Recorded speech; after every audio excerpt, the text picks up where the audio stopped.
Britt from Alabama is recognized. Thank you, Chairman, and thank each of you for being here today. We appreciate it. Look, we all know the ever-growing threat that is posed by the Chinese Communist Party. And whether the CCP, no matter what they're doing, undermining the American worker, stealing intellectual property, buying up our farmland, they have demonstrated a disregard for international rules. So when we are looking at that, it seriously doesn't matter if it's trade, if it's intellectual property, anything standing in their way, they're willing to just bulldoze straight through that. And American companies across every single sector of our economy are under pressure as a result. So I'm looking at AI, computing, energy, robotics, just influence or attempts to influence our institutions, the buying up of farmland. We could go on and on and on. The Chinese Communist Party is going to stop at nothing until they achieve their ultimate goal and they upend international order.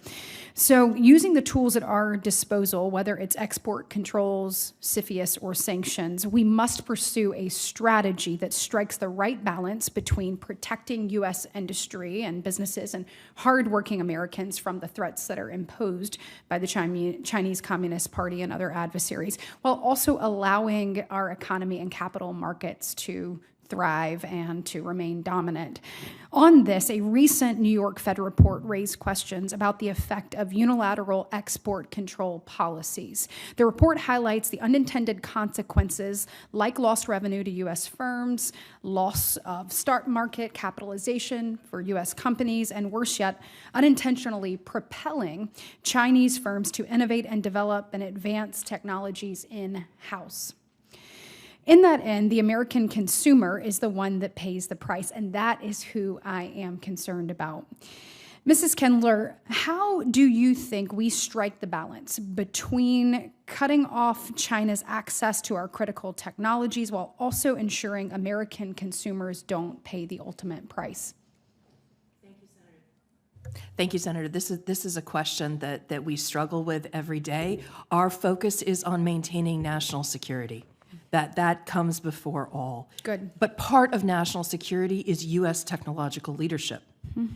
And so I think the first thing I'd point you to is the multilateral approach to export controls and the calibrated approach to export controls. So such as in our semiconductor controls where we've targeted the most advanced chips, we're not trying to unduly interfere with business that doesn't cause a national security risk. We're trying to target our controls and create them in a way, together with our interagency partners, that attacks the most important need. The danger of not using multilateral controls is that we may fail, where we're damming half the river if it's only the United States imposing controls and not our partners and allies or other supply countries. We're also potentially incentivizing foreign companies to design out U.S. components as they manufacture goods. So this is something we pay a great deal of attention to as we don't take our eye off the national security ball. Well, and in that vein, unfortunately, since it was reauthorized in 2018, the Defense Production Act has become increasingly used. You've seen President Biden and Vice President Harris, again, acting out of the bounds of congressional intent, this time using it to further the Green New Deal agenda and by boasting productions of things like solar panel parts. Using the Defense Production Act for partisan priorities that have little to do with national security undermines the critical use of that tool and the way that it was intended to essentially give our nation the ability to defend ourselves and our allies. We are considering reauthorization ahead of 2025, and we need to ensure that it's actually being appropriately utilized. And so, Mrs. Taylor-Kell, I understand you recently released the first National Defense Industrial Strategy. Can you share with us the status of implementation? And more broadly, what is the state of the industrial base and ensuring that our warfighters are properly equipped? Thank you, ma'am. I want to emphasize again that the Department of Defense strongly supports the reauthorization of the Defense Production Act. We use the Defense Production Act daily, all three titles, to make sure that our supply chains, our defense critical supply chains, are secure. Last year, FY23 alone, we invested $733 million in critical minerals, microelectronics, and other areas where there are gaps in our supply chains.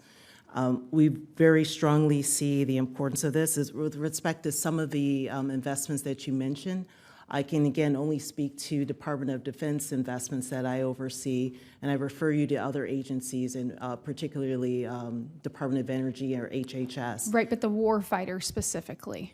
And that is how we use the Defense Production Act within the Department of Defense. Again, it's to address long lead times of critical materials, that, for instance, materials that go into rare earth elements, that go into the F-35, for instance. We use the Defense Production Act daily to support the warfighter. Thank you.